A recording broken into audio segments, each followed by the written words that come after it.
오늘 새로운 배경에서 예배를 하니까 좀 새로운 느낌이 드시나요? 보시는 분하고 이 장소를 세팅하고 하는 저희하고는 또 차이가 큽니다. 그래서 느낌이 조금 다르긴 하지만 그래도 더 좋은 새로운 느낌이라 생각하고 말씀을 같이 나누어 보겠습니다. 자, 오늘 우리 함께 나눌 본문 말씀은요, 마태복음 14장 27절 말씀입니다. 마태복음 14장 27절 말씀 함께 봉독하겠습니다. 예수께서 즉시 이르시되 안심하라, 나니 두려워하지 말라. 아멘. 자, 본문 말씀만 이렇게 선택하고 짧은 말씀을 읽어서 어떤 상황인지 상황 파악이 좀 필요해요. 마태복음 14장은 지난주에도 그랬었는데 14장 16절 말씀 14장에 들어가자마자 15절을 쫙 건너뛰고 16절에야 예수님의 말씀이 나와서 그렇게 넘어갔었죠. 오늘은 또 한 10절을 넘어갔어요. 상황이 있고 설명이 있고 그리고 예수님 말씀이 나오는데 한 11절 정도가 넘어갔지요. 지난주에 우리가 나누었던 스토리하고 이어집니다. 기억 안 나시는 분들 기억나시라고 말씀드리면 지난주에 우리가 나눴던 내용은 오병이어의 기적에 대한 내용이었죠. 떡 5개, 물고기 2마리 가지고 5,000명, 그냥 5,000명이 아니라 남자만 5,000명, 여자들, 아이들을 합하면 10,000명은 당연히 넘을 것이고 20,000명까지도 볼 수 있는 그런 숫자. 이게 과장인지 아니면 많은 사람들이 모였다는 표현인지는 잘 모르겠지만 굉장히 많은 사람들이 모였다. 그리고 그 장소는 어디였죠? 들이라고, 광야인지 들인지. 근데 풀이 있다는 표현들이 있거든요. 아마 그때가 비가 와서 풀이 있었던 그런 때였나 봅니다. 마을에서 떨어진 곳에서 사람들이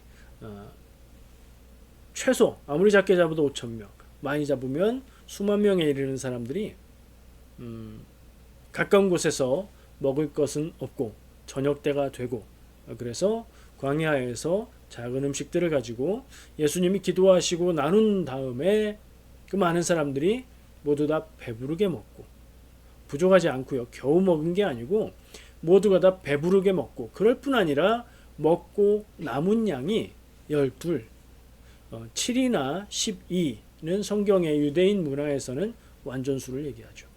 그러니까 풍성하고 풍족하게 먹고도 풍성한 양이 남았다, 이렇게 얘기를 하고 있는 그 오병이어의 기적.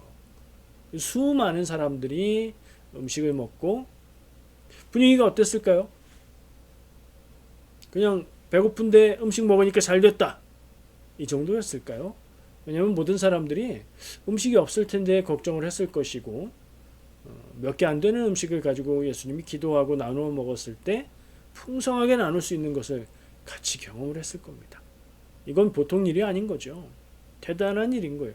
깜짝 놀랄 일인 거고 평생 듣지도 보지도 못했던 일이 내 눈앞에서 일어난 겁니다. 그런 분위기가 어땠을까요? 굉장히 격양되고 흥분되고 사람들은 웅성웅성하고 뭔가 새로운 일들이 일어날 것 같은 분위기였겠죠. 자, 오늘 이어지는 말씀은 거기서 또 조금 상황이 필요한데, 그 상황 이후에 어떤 일이 일어나냐 말씀을 보면, 예수님이 전에는 그런 적이 없으셨는데 예수님이 이번에는 예수님이 직접 나서셔서 군중들을 돌아가라고 해산 흩으시고, 제자들도 그러는 사이에 너희도 빨리 배를 타고 호수를 건너서 건너편에 가 있어라 하고 보내세요. 예수님이 이 집회의 정리를 나서서 하시면서 제자들까지도 거기에서 빨리 떠나도록 하는 조치를 취하고 계신 거예요. 군중들은 흩어지고 제자들은 배 타러 가고 예수님은요? 혼자 청소하셨을까요? 아니죠. 정리는 다 됐을 거고 예수님은 따로 산에 올라가셨어요. 왜요? 기도하러 가셨죠. 이 상황이에요. 그런 군중들과 제자들과 예수님이 각각 흩어진 겁니다.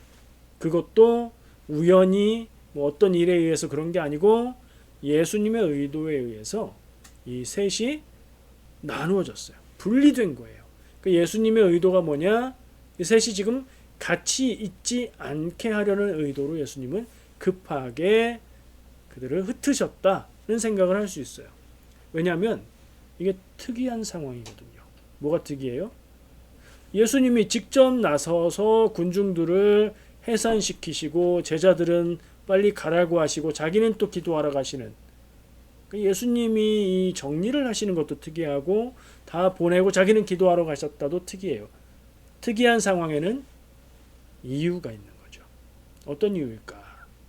우린 그 질문에서 오늘 말씀에 집중하는 것을 시작할 수 있을 것 같습니다. 아직 이 본문 말씀의 상황은 안 나왔지만 이제 떠오르실 거예요. 자, 제자들은 배 타고 호수를 건너가고 있는데 예수님은 산 위에서 기도하고 있는데 시간은 어떻죠? 밤이죠. 아까 음식 막 오병이어의 기적 일어나고 막 그럴 때 이미 저녁이었잖아요. 사람들이 흩어지는데도 한참 걸렸겠죠? 밤이 됐어요. 깊은 밤이 됐어요. 예수님은 산에서 기도하시고 어떤 분은 날씨까지도 생각하면서 배 타고 가는 호수의 그 제자들의 모습이 아마 그날은 보였을 거다. 예수님이 보셨을 거다. 이런 얘기도 하시는데 날씨가 안 좋아도 예수님이 못 볼 이유는 없죠. 신적인 능력으로 보실 수 있겠죠. 왜 보셔야 되죠? 제자들이 배 타고 호수를 건너려고 배를 몰아서 타고 가고 있는데 어떤 일이 일어나요? 풍랑이 일어납니다. 호수라면서요. 호수가 커봐야 얼마나 크길래 풍랑이 일어나고 배가 가지 못하고 이런 정도일까요? 갈릴리 호수는 제법 크고요. 꽤 크고요.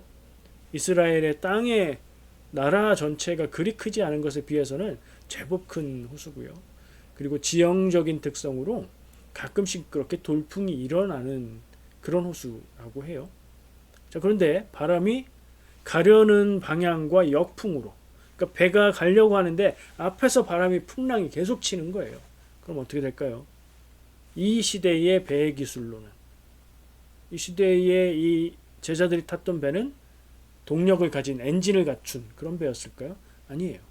제자들이 노를 젓든가 돛을 올려서 가든가 그러는 거였을 거예요. 그럼 바람이 앞에서 불어오면 배는 가요, 못 가요? 못 가요. 가만히 있으면 뒤로 밀려나요. 배를 타보니까 그렇더라고요. 막 저으면은 바람이나 물 흐름이 반대일 때는 막 저으면 제자리에 있고요. 안 저으면 뒤로 밀려가요. 제자들이 밤새도록 그렇게 하고 있습니다. 왜 밤새도록이냐고요? 아까 헤어졌는데 예수님이 기도를 마치시고 제자들에게 가거든요. 그 시간을 기록하고 있어요. 밤사경이라고요. 이건 로마식, 그리스식 시간인데 저녁부터 아침까지를 넷으로 쪼갠 거예요. 이 사경이라는 시간은 새벽 3시에서 6시까지를 얘기하는 거예요. 이때도 못 가고 호수 한가운데에서 끙끙거리는 정도가 아니라 풍랑을 만나서 배가 난파될 지경에 이른 그런 상황인 것 같아요. 여러분들 배를 타는 직업을 갖지 않아 보셨을 거예요. 저도 모르겠어요. 근데 이건 지상에서 바람이 많이 부는 거하고는 다른 상황이죠. 배가 파손되면 다 죽는 거. 그런 위급한 상황에 앞으로 가야 되는데 가지도 못하고 고생은 고생대로 하고 두렵고 놀라고 불안하고, 근데 이때 누가 있어야 되는데, 예수님이 곁에 계셔야 되는데 예수님이 있어요, 없어요? 안 계십니다. 이 상황이에요. 그때 예수님은 기도 마치시고 제자들에게 오십니다. 어떻게 오셨죠? 물 위를 걸어서 오셨습니다. 물 위를 걸었다는 거는 우리가 익숙하게 들었으니까 별로 놀랍지 않죠? 그냥 그렇다 하고 예수님 하나님의 능력이시니까 물 위를 걸어가셨어요.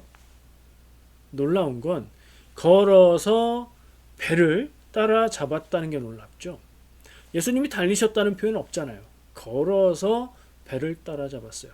마치 우리가 일상에서 경험하는 차가 많이 막혀서 차는 뭐 1cm, 2cm, 1m, 2m씩 가고 야 이럴 바엔 걸어가는 게 빠르겠다. 그러고 옆에 보니까 걷는 사람이 차보다 훨씬 빠른 그런 상황. 그러니까 배가 그 정도 속도. 앞으로 거의 못 나가고 있는 그런 상황이었다는 것을 알 수 있죠. 자, 그때에 예수님이 배에 가까이 다가오니까 제자들이 예수님을 발견했는데 예수님이라는 걸 안 게 아니에요. 깜깜한 밤이니까 사람의 형체만 보인 거예요. 근데 여기가 어디예요? 물 위죠. 제자들이 너무너무 놀랐습니다. 어느 정도냐? 놀라서 소리를 질렀다. 상황을 더 생각해 봐야 돼요. 아까 어떤 상황이었다고 이 상황이? 지금 제자들이 배를 타고 앞으로 가려고 하는데 목적지를 향해서 시원하게 쉽게 가지도 못하고 있을 뿐 아니라 풍랑 때문에 죽게 생긴 그런 상황. 정말 어떻게 해야 될지 모르겠는 뭐라고 해야 될까요? 사면초가 그거보다 더 무서운 그런 상황에 처했는데 갑자기 사람 같은 형상이 물 위에서 가까이 오는 거예요. 그걸 보고 모두 다 놀라서 제자들이 소리를 질렀다. 제정신이 아닌 것 혼비백산 그런 상황이 된 거죠. 자, 그때에 예수님이 제자들에게 하시는 말씀이 오늘 본문 말씀입니다. 뭐라고 하셨다고요? 안심하라 나니 두려워하지 말라. 딱 세 마디 하신 거예요. 안심해라 나다 두려워하지 마라. 근데 세 마디 중에 안심해라와 두려워하지 말라는 우리말로 같은 뜻이죠. 말만 다르고 조금 의미가 다르겠지만 같은 말을 하신 거예요. 강조한 거고요. 제자들을 안심시키려는 의도가 많이 담긴 거죠. 나다. 이 말 역시 그렇죠. 나야 나. 유령 아니고 귀신 아니고 나야. 내가 너희와 함께하러 이렇게 왔어. 안심해. 이런 말씀을 하시는 거예요. 자, 이 상황에 이 말씀들을 한번 나누어 보려고 합니다. 풍랑 가운데 처한 위기, 고난, 고통, 괴로움, 어지러움 하여튼 심각한 문제에 봉착한 제자들. 근데 마침 그때 예수님도 같이 안 계신. 예수님이 의도적으로 제자들을 분리하셨죠. 아까 막 먼저 가라고. 군중들도. 이것도 한번 짚어볼 필요가 있는데 오병이어의 기적 이후에 아마도 군중들은 예수님을 왕으로, 메시아로 막 하지 않았을까. 그런 분위기가 들썩들썩 하지 않았을까 짐작할 수 있고요. 그러다 보니 그런 군중들은 예수님은 서둘러서 흩으셔야 됐고요. 제자들 역시 그런 군중들 틈에서 흥분하고 그들에게 휩쓸리지 않도록 분리시키실 필요가 있었던 거고요. 예수님은 그런 상황에서 하나님 앞에 나가서 기도하며 마음을 정리하고 새 힘을 얻고 어떤 방향으로 사역을 해나갈 것인가 방향을 잡는 시간이 필요했죠. 그래서 기도하러 가신 거예요. 그래서 그런 의도적인 분리가 일어난 건데 그 결과가 어때요? 예수님이 제자들과 함께 있지 않은 예수님의 부재 상황이 되었고 근데 그때 위기가 닥친 거죠. 이 상황을 우리의 삶에 한번 적용해 볼 수 있을 것 같아요. 예수님의 의도에 의해서 그렇게 된 것이긴 하지만 그건 제해놓고 우리의 삶에 적용할 땐 내 삶에 예수님이 함께 하시고 성령 충만한 삶을 살아가고 있을 때에는 사실 우리의 삶에 생기는 문제들 우리에게 그렇게 타격을 주지 못하지요. 문제는 늘 있습니다. 근데 성령 충만하고 믿음 안에서 하나님의 은혜를 경험하면서 살아갈 때는 그래 문제는 문제고 우리가 은혜 안에서 살아가지 이길 수 있지 하나님이 해결해 주시지 하면서 넘어갑니다. 은혜가 있을 때는 누가 나한테 시비를 걸어도 웃으면서 대응할 수 있어요. 근데 주님과 동행하지 않는 때라면 내 마음 중심에 주님의 영향력이 성령님의 움직이심이 약해져 있는 때라면 나에게 은혜가 줄어들어 있는 때라면 그때 문제가 다가올 때 우리는 큰 위기를 만난다. 그렇죠? 제자들 모습이 그렇고 우리의 그런 상황, 그런 때를 생각할 수 있을 것 같아요. 그렇게 한번 적용을 해 보시죠. 예수님이 제자들을 찾아오셔서 말씀하시는데 예수님의 말 외에 본문 말씀에 나오는 특이한 표현이 있어요. 뭐가 눈에 띄시나요? 짧은 말씀일수록 짧게 말씀하시는데 필요 없는 단어가 들어갈 리가 없죠. 다 필요한 말입니다. 예수님이 즉시 대답을 하십니다. 이 제자들이 예수님의 모습을 보고 유령이라고 놀라서 소리 지르니까 예수님이 조금 기다렸다가 얘네들 어떻게 하나 볼까 뭐 이런 그런 반응이 아니신 거예요. 즉시 안심해라 나다 두려워하지 마라 라고 말씀하시는 거예요. 예수님 마음도 급하신 거예요. 예수님 마음도 제자들에게 빨리 가서 안심시키고 그들을 구해줘야 하는 절박한 마음이신 거예요. 그게 이 말씀 기록에 표현이 되어 있는 거예요. 즉시 대답하셨어요. 여러분은 살면서 아프고 힘들고 어렵고 외롭고 문제를 만났을 때 뭐 하십니까? 기도하죠? 기도하면 예수님이 즉시 응답하십니까? 기도하자마자 아니면 기도하려고 하는데 응답되고 이런 경험 혹시 있으십니까? 있을 수 있죠. 근데 많은 경우는 어떻습니까? 기도해도 잘 모르겠고 응답하시는지 모르겠고 답도 잘 모르겠고 기도할수록 더 헷갈리고 이런 때도 있지요. 그때 우리는 하나님의 응답이 나에게 속해 오지 않는다. 침묵만 하신다. 이렇게 답답해할 수 있습니다. 근데 예수님이 제자들을 찾아가서 그들을 구원하시는 이 순간에는 예수님은 즉시 대답을 하십니다. 그것도 예수님이 하시는 오늘 본문 말씀을 보면 굉장히 급하게 그 급한 마음이 그대로 표현되어서 같은 말 반복하시고 강조죠. 그리고 나다라는 말을 하기 전에 보통 일반적인 상황 같으면 나야 나 놀라지 마 나다라는 말이 먼저 나올 건데 안심해라 이게 먼저 나오는 거예요. 제일 중요한 말부터 나오는 거예요. 주님은 제자들의 고통과 충격 속에서 놀라 소리치는 순간 즉시 지체하지 않고 말씀하셨습니다. 저는 주님의 애타고 급하신 마음을 느낍니다. 주님은 제자들의 고난을 멀리서 보고 아셨을 겁니다. 멀리서 그냥 저기 그런 일이 일어나고 있구나 보고 아시는 게 아니라 그 순간 제자들을 구하기 위해서 가셨을 겁니다. 말씀은 걸어왔다 말씀하지만 제가 아까 걸어서도 따라왔다라고 표현했지만 어쩌면 달려오셨을지도 모르겠습니다. 먼 곳에 있는 것 같아도 내 곁에 주님이 안 계신 것 같아도 제자들의 이 상황을 우리가 나에게 적용해 볼 때 내가 기도해도 응답하지 않으시는 것 같아도 그렇지 않다. 초대교회의 상황에 이 마태복음을 읽었잖아요. 초대교회의 상황에 마태복음이 기록됐고 초대교회 교인들이 읽었어요. 그들은 어떤 상황에서 이 말씀을 어떻게 읽었을까 하는 것도 우리는 생각해 봐야 되거든요. 초대교회는 평화와 번영과 교회가 온 세상을 그 권력으로 지배하는 그런 때 아니에요. 그거는 이제 나중에 로마의 국교가 된 후의 이야기고 그전에는 박해받는 소수 종교였을 뿐입니다. 유명한 박해들이 있잖아요. 유대인들이 박해하고 로마가 박해하고 박해 속의 교회, 그 교회의 사람들은 이 말씀을 어떻게 읽었을까? 앞으로 가야 되는데 가지 못하고 부러치는 바람 때문에 배가 뒤집혀서 죽을 것 같은 그 상황을 자기들이 만나고 있는 박해 상황으로 이입하지는 않았을까? 당연히 그랬겠죠. 그때 주님이 안 계신 것 같았을 겁니다. 왜요? 주님은 십자가에 죽으셨고 부활하셨지만 승천하셨죠. 우리 곁에 안 계시잖아요. 그 당시 교회 느끼기에 물론 성령님으로 함께 계시죠.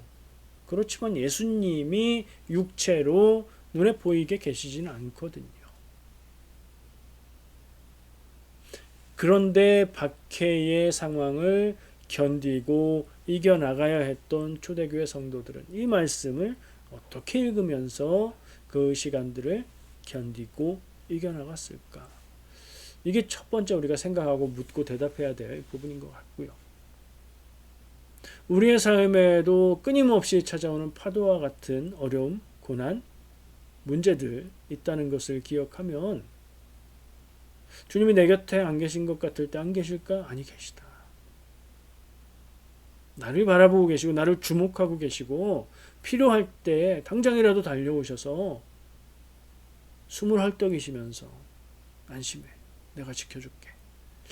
말씀하실 그런 마음 가지고 계시다는 것을 우리가 생각하면 좀 위로가 되지 않을까, 힘이 나지 않을까, 그런 생각이 들었습니다. 여러분 어렵고 힘들고 외로울 때 이 사실을 기억하시기를 축복합니다. 자, 예수님이 말씀하신 내용은 세 마디였는데 사실은 안심해라, 두려워하지 마라, 다른 말 다른 내용이지만 실제로 같은 말이라고 했죠. 네. 주님이 간절하셨구나, 저는 이렇게 봅니다. 주님은 나다, 오늘 본문의 개역 개정 성경에는 나니, 안심하라, 나니, 두려워하지 말라 이렇게 말씀하시죠. 이거 일본어로 읽으시면 안 돼요. 나니 이렇게 읽으시면 안 돼요.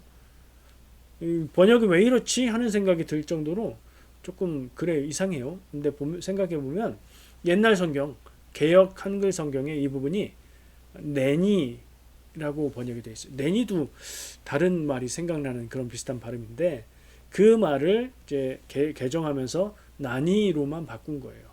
나다 이렇게 하면 좀 더 자연스러웠을 것 같은데 우리 읽을 때 그냥 나다 이렇게 읽으면 되죠. 그 말씀을 하시기도 전에 안심해라부터 이제 나오신 거예요. 이게 본론인 거예요.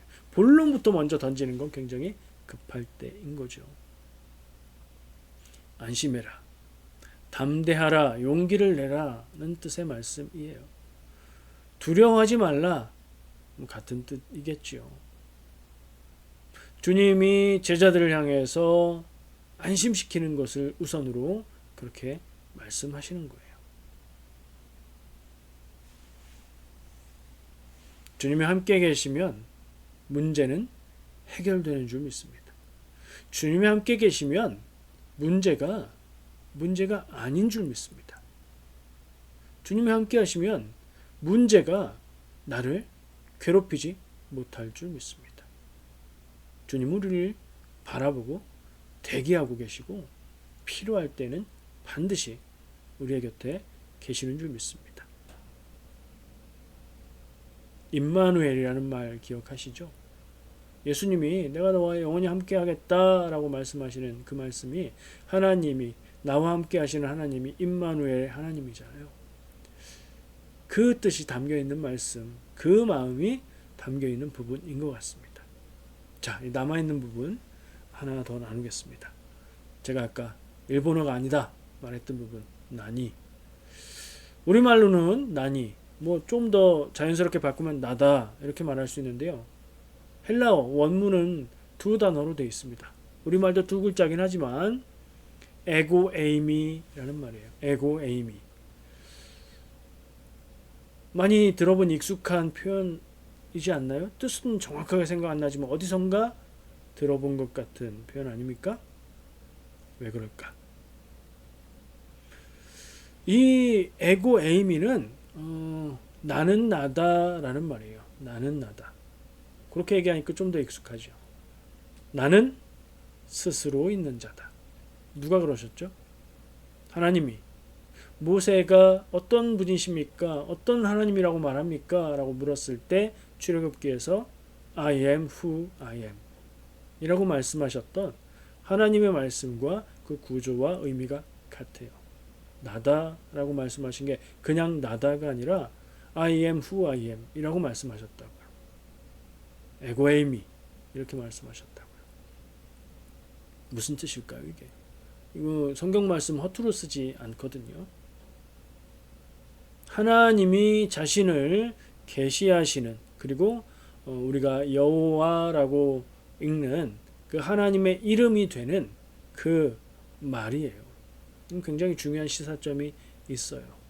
읽기에 따라서 이 부분의 표현을 가지고 그냥 내가 예수다, 내가 너희의 선생, 스승 예수다 라는 말을 넘어서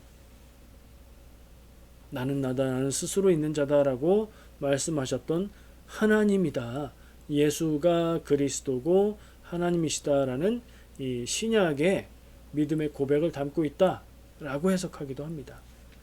근데 그것까지는 아니다, 이런 해석도 있어서 어쨌든 이 말의 표현 자체가 하나님이 자신을 계시하는 그 표현과 같은 것은 사실이거든요. 그래서 뭐 따져야 될 것도 많고 할 얘기도 많지만 복잡해지니까, 그리고 중점이 거기 있는 나눔이 아니니까 간략하게 결론을 얘기해 보면 이렇습니다. 고통 가운데 함께 하시는 하나님, 그 마음을 우리에게 알려주고 있는 예수님의 말이다. 이 선포는 제자들에게 마치 이렇게 들렸을 것 같아요. 나는 너희와 함께 있는 하나님 임마누엘이다. 당연히 그랬지 않았을까요? 이런 말 표현으로 하지 않으셔도 예수님이 나야 나 라고만 하셔도 우리 예수님이 드디어 오셨구나, 이제 우리 살았네, 하나님이 함께 하시는 듯 이렇게 느끼지 않았을까요? 그 뜻을 담고 있는 예수님의 말씀입니다. 우리가 이 말씀을 기억해야 될 필요가 있습니다. 하나님이 나와 함께 하신다. 믿어야 되고요. 기억해야 되고요. 필요한 순간이 올 때에 외로워하고 괴로워하고 엉뚱한 생각하지 말고 이 생각을 해야 됩니다.